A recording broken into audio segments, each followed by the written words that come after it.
Hello, hello, hello, hello. And yeah, here we are, moving along.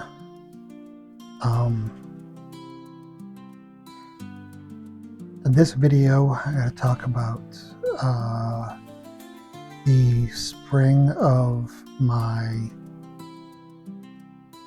4th grade year, I believe, and a campground called White's Beach.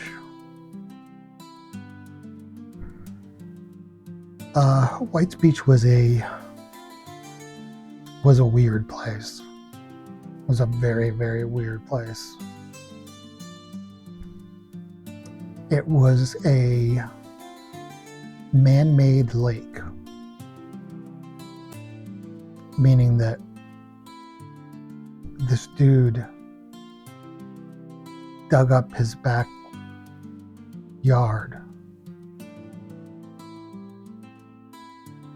and filled it with water,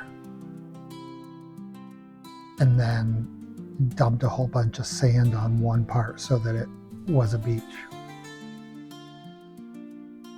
And of course, I didn't know this at the time, but when I got older, I was out of interest. I looked into it, and I remember finding, like, in the late 90s, early 2000s, like somebody had done a history. It might have even been the dude who owned it, had done like a history of it. And then he built a campground around it, and like it primarily, there was like a large open area. I mean, you know what a campground looks like. At least my kids watching this, you know what a campground looks like. It looks just like a regular campground. There was a bunch of spots out in the sun that were there were a bunch of spots out in the sun, then there was a bunch of wooded area. There's a lot of RVs. There were a lot of tents. Every spot had a little campfire and a picnic table. The place had like a snack building.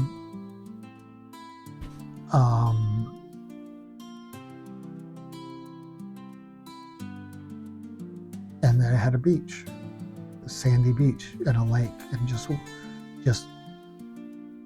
still water. And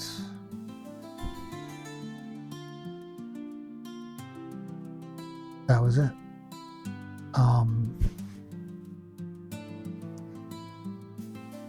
I unfortunately don't know exactly how this came to be, whether it was us.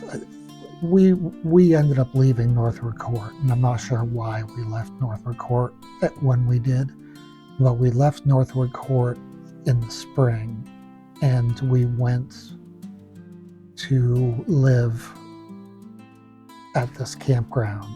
And I mean live. Like Tim had purchased a pickup truck and a little camper that fit in the bed of the pickup truck, that had like a bed for 2 people that turned into like a table with like bench seats. And like we went there, and like my mom and Tim slept in the camper, and Guy and I slept in a tent, and that's what we did. That's what we did for several months. I'm not entirely sure how many months it was, but it was a fair amount of months.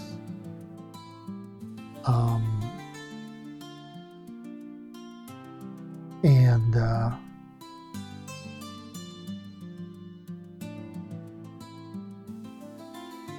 when we first got there, it was still a bit cold, and I had to get up, early, and drive all the way to Bath, which, I mean, it wasn't super long, but when you have to drive 20 minutes to get to school every day, it gets kind of old. The showers they had there were they were showers that were built with the beach in mind. So while the water was hot, it was like cold concrete, it just wasn't pleasant. So we would tend to shower at night or in the afternoon rather than shower in the morning when it was freezing. And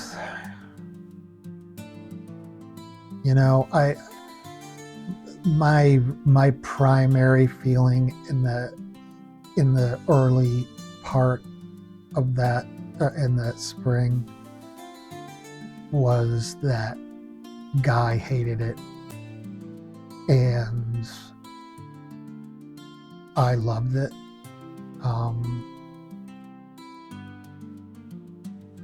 But that's just the way that I remember it. I mean, it seemed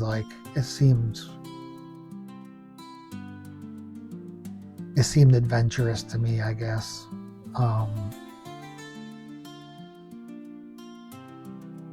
Even though there were things about it that sucked, like the long drive to school.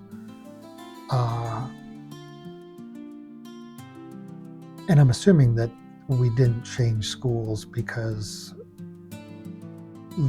I guess the plan was to still live in Bath. We were just living at this campground while trying to find a place to live. And again, I don't know the circumstances of that. I mean, it certainly sounds like we were homeless, and it certainly feels like we might have been. But that's one of those things that I never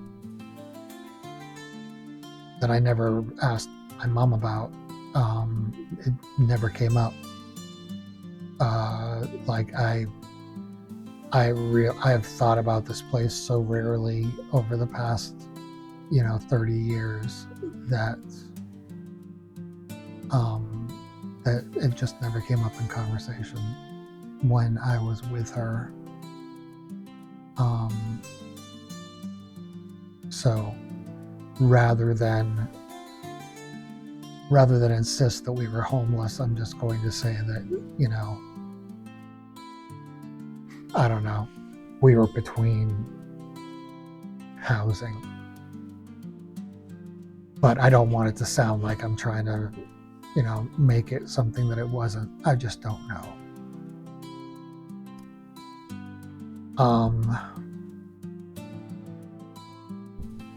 There were a couple of standout things that I probably don't have to talk about, but one of the things kind of leads up to it. So there was, in the middle of the campsites, there was a trailer, like a house, where somebody lives, like a trailer. And this in this trailer lived the man who was the off-season groundskeeper, and his name, what was his name? Bruce. His name was Bruce McGill. I probably shouldn't say a last name. His name was Bruce. And Bruce was an ex-Marine, drunk, racist, piece of shit fuck.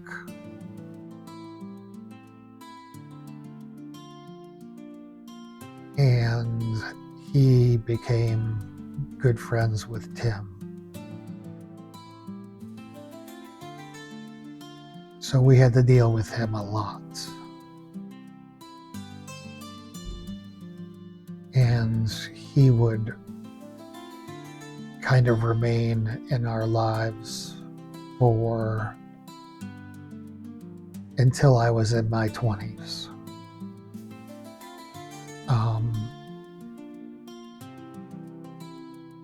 And he was awful to be around. He was always shit-faced. When he got shit-faced, Tim would get high and drink a couple of beers with him, and they'd goad each other into telling shitty war stories, and they would push each other's buttons, and it was just, they were fucking horrible to be around. And unfortunately, like that was, they were often around. Tim at the time was, I think he was driving an oil delivery truck, so he was gone. He was gone most Saturday and Sunday, and my mom did not like Bruce, so Bruce never came around when it was just my mom. He stayed away unless Tim was around. So if Tim was working on a Saturday, then we could do whatever we wanted. But if Tim wasn't working and we were there, Bruce was always there. So Guy and I had to make ourselves scarce. I don't want to speak for Guy. I don't remember. I mean, I can't remember what Guy's thoughts were on any of this. So I'm not going to speak for him. And I wasn't always with him. I was at that age, the end of 4th grade. I was off doing whatever. Like, I was off by myself some of the time. And not all of the time. Guy and I did play together, but during that spring, it was kind of just do whatever we can, because there wasn't anything around. The campground was empty. There was maybe a few other people that were there in RVs and whatnot that were, early tourists or something. But there were, always old people, and they would inevitably, like, some of them would, uh, hang out and get shit faced with Bruce and Tim. I weed was illegal then, and so I don't know what the facts were about where weed came from, or how it was, whatever. But it was weird. It was very weird.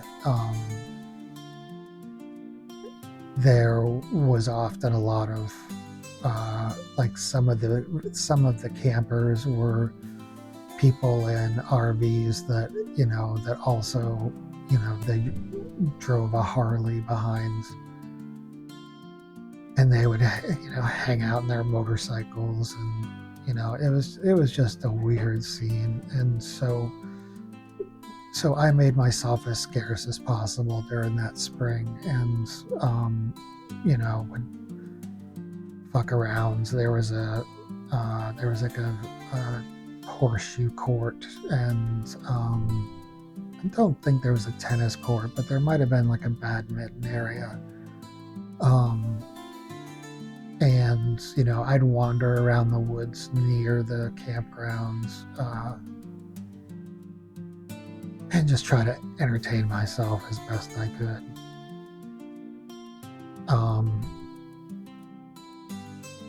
As the school year ended, or a little bit before the school year ended, I guess, because I think that down south the school year ended earlier, maybe. I forget. But as the school year ended, the campground started to fill up a little bit more, or more often, I guess. And also, Bruce had 2 children from that lived in South Carolina, I think, during the school year. And I don't know if this was if this was a thing they did often, or if this was the first year that they did it, but they came up that summer and stayed in the trailer with Bruce.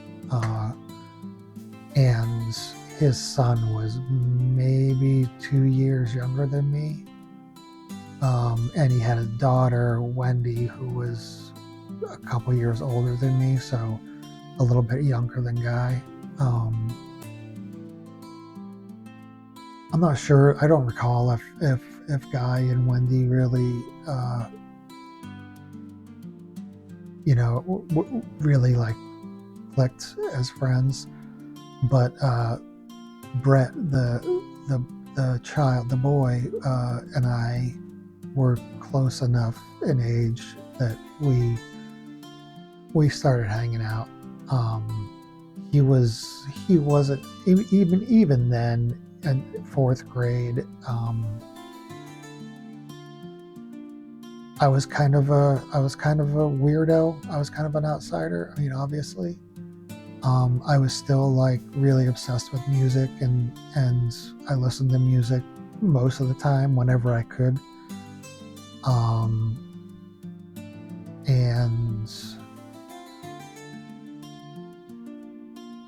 there were a few other things I was into. I mean, I was really into Star Wars. I think that year maybe Return of the Jedi was coming out, and I was really excited about that. I remember, like, wanting to talk about Star Wars a lot. And other than that, I mean, I think that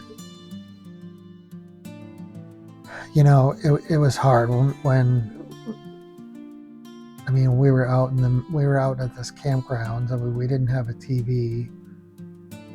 Back then there weren't any smartphones or cell phones or wireless anything. Like, there was there was nothing there. Like we had a radio, and that was it. There was I think there was like one power outlet that the camper plugged into for like the lights and stuff inside the camper, but like that was it. Like when my tape recorder batteries died, like I had to wait sometimes for like a week before I could like get replacement batteries. So like we were strapped for shit to do. But as the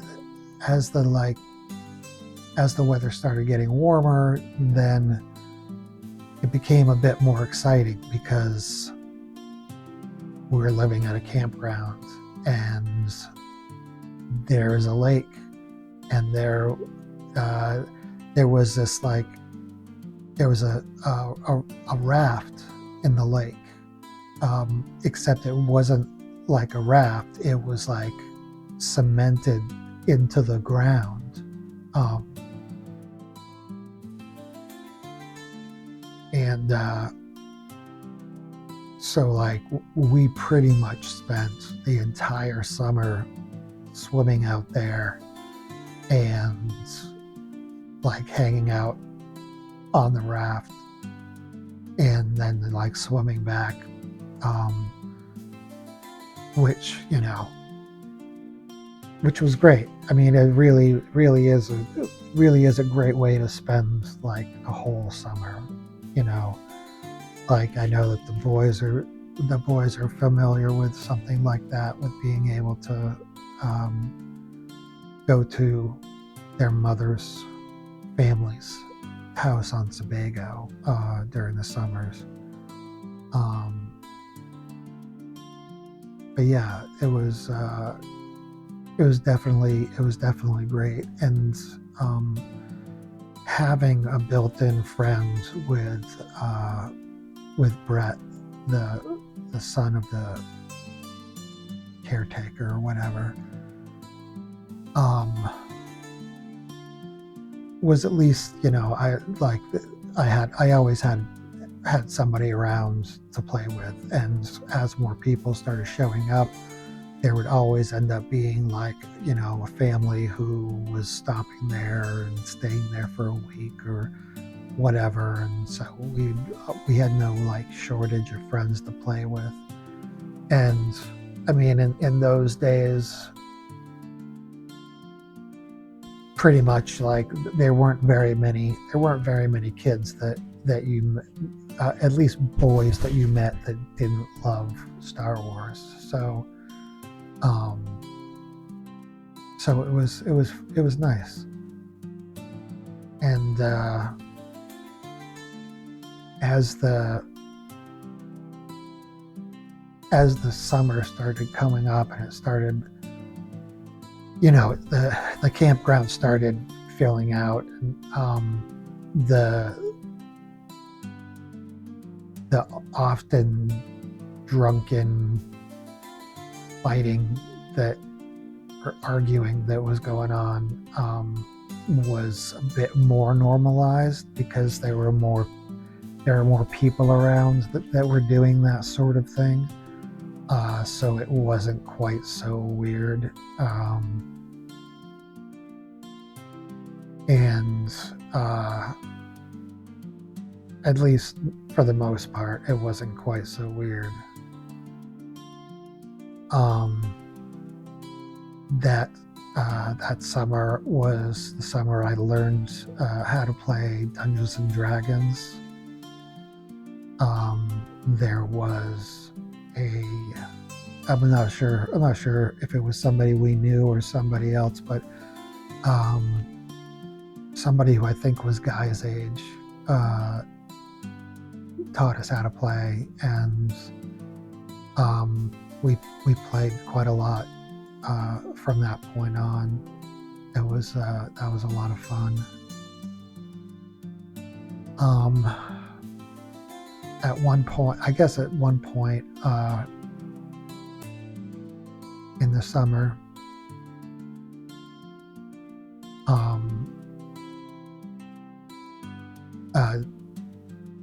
Bruce, the caretaker, he ended up like, I remember, I only remember this because this is not the last time that this would happen with this man. And, maybe he'll come up more later. Because as I said, like he was still a part of my life in my early 20s, I think. But he just like there was one night where like he just got like shit-faced drunk, and he like fell in the kitchen and like hit his head or something, and he had passed out. And they had to call like 911, and like he was just drunk. And I think that maybe they took him to the hospital, but I'm pretty sure like that night Brett and Wendy like stayed with us, and like Brett would tell me that like that's why they lived with their mother in South Carolina, because this sort of thing happens a lot.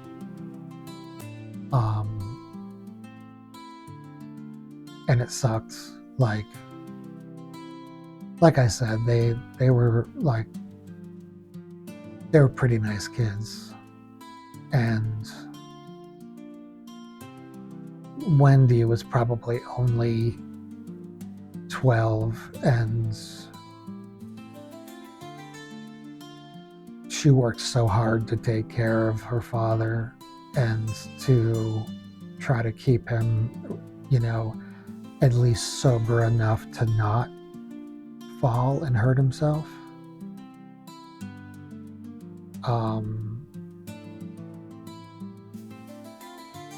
And he was shitty to them.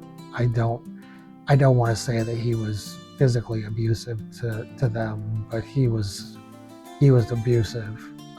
He was abusive to everybody, but he was abusive to his children. And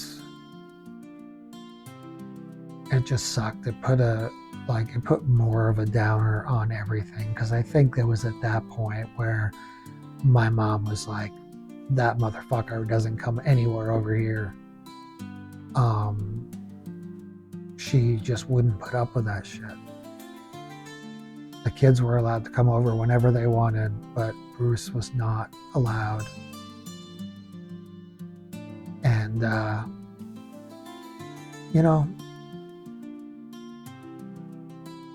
remember I remember Tim and my mom fighting about that, and I remember it being a big deal, but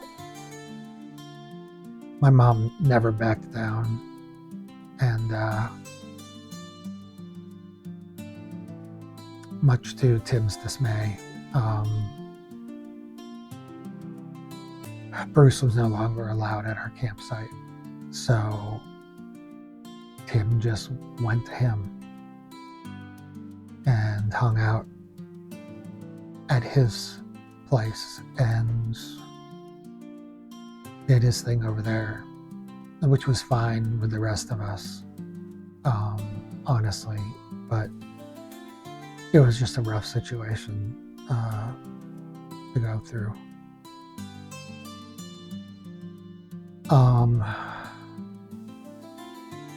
And I mean, it probably like, it dictated like a lot of things that, like, it etched a lot of things in my in my being, I guess. But it wasn't like it. I don't want to say it was fine, but it was fine, you know.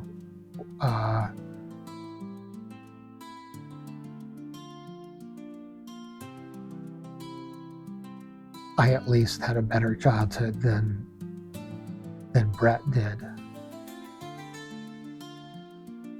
all in all. So I can at least say that.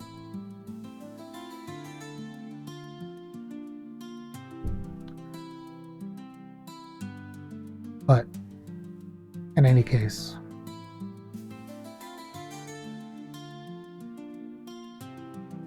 as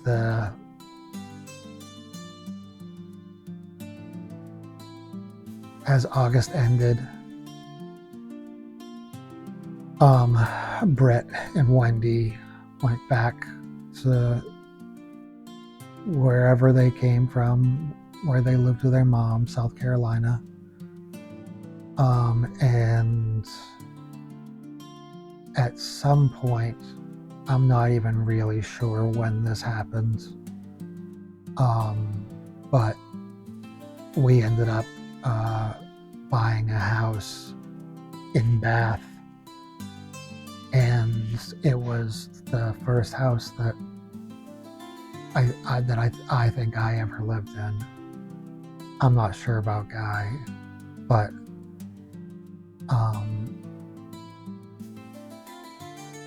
it was a piece of shit house. It was an awful house. But it was the first house I ever lived in, and I lived in that house for many years.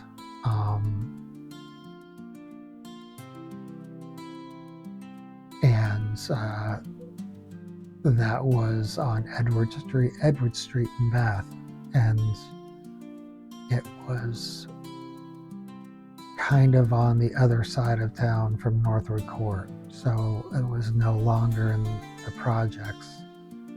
And while the house that we lived in was pretty shitty, it was in a neighborhood. It was in an okay neighborhood. There were some really nice houses. There were some not so nice houses.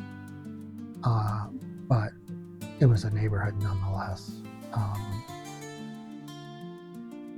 And that is where we would stay for years to come.